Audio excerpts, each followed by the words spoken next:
Hello there. It is late. It is like 11:15 p.m. But I'm here doing this live because I'm committed to this challenge. And I have to do it before the end of the day. So here we are. It's been a long day. I left the house this morning.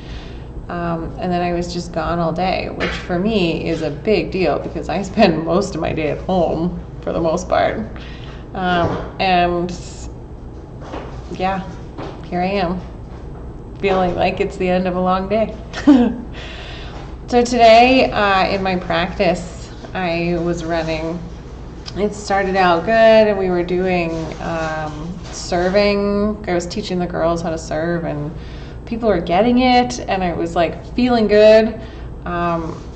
And some of the girls were making progress that I was so impressed with. And then we switched gears to play a really fast game, an agility game, where they have to touch 10 balls basically, and I just throw them all over the court, and it's just them, and they just have to touch it. And they love this game. They love playing this game because it's hard and it pushes you to the limits. But they're also 14 and don't totally know where their bodies are yet. And so one girl came down on her knee, and at the time she thought she was fine. And so she got up and she kind of came off the court, and I thought she was okay. She thought she was okay. And practice continued. And then it was probably 20 minutes or so, we'd moved on to something else, and then I look over and she's sitting on the bench and she's got her knee pad off and she's crying. I was like, uh-oh, like what happened? And so I go over and I just say to her, like, what happened? Like, what's wrong? We weren't doing anything that would have caused that at that point, so I didn't know. And she said, oh, like, my knee is sore, and it like had swollen up and it was huge. And I said, what happened? She said, oh, it was this game that we were playing and like I fell. And I said, all right, like I'm gonna go and get you an ice pack and you can sit here for a bit. Don't worry about coming back to practice. And you're gonna be okay. We'll figure this out. And so I went and I got an ice pack. Luckily her mom was there. But she felt better. Not that her knee was better. Her knee was still huge and she was still in pain, but she felt better having just been heard. Like I had come over and I had said to her, you know, like you're gonna be okay, basically. And yeah, that was big for her.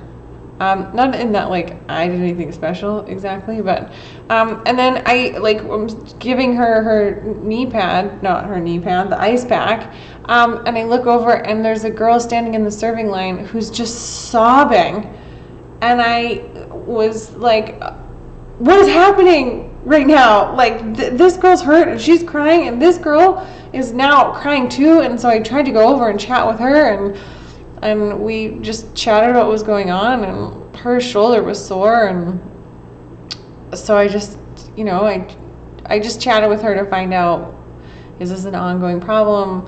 Like why, like how long has this been happening? And then at the end of it, I asked her if she just wanted to go and take a minute by herself. And it was really just, you know, she ended up coming back and joining practice again. And I think for the two of them, although they were physically injured and then like they're still injured, they really just wanted to be heard. They wanted to have somebody there to say, to hear what the problem was. I was panicking in that moment because I don't have kids, and like suddenly these two 14-year-old girls are like sobbing in practice, and I'm like, I don't know what to do now. Like, somebody with kids, please help me, because this is not what I'm good at. But my go-to was just to ask them, what's going on? How can I support you? And that turned out to be enough. And I think that's true in our life in general, that like when we're panicking or things are falling apart or like we just don't know what to do, that if we can stop and we can listen, ask questions of people, and just see how we can support other people in the situation with us, that we're going to be so much better off, and that we figure out what needs to happen by taking in and listening to the other people that are with us, and just taking a minute and not full on panicking like I wanted to. So I would encourage you to ask the people around you how they're feeling. Just check in with them. It doesn't have to be a crisis to ask someone how they're feeling, but that if something does happen in your life or in the day even, ask the people involved how they're feeling and how you can support them. And I think you'll be surprised at how the situation turns out.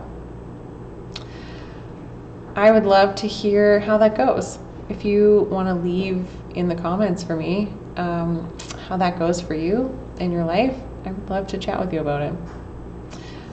I will see you tomorrow, less frazzled, and it will be earlier in the day. See you tomorrow.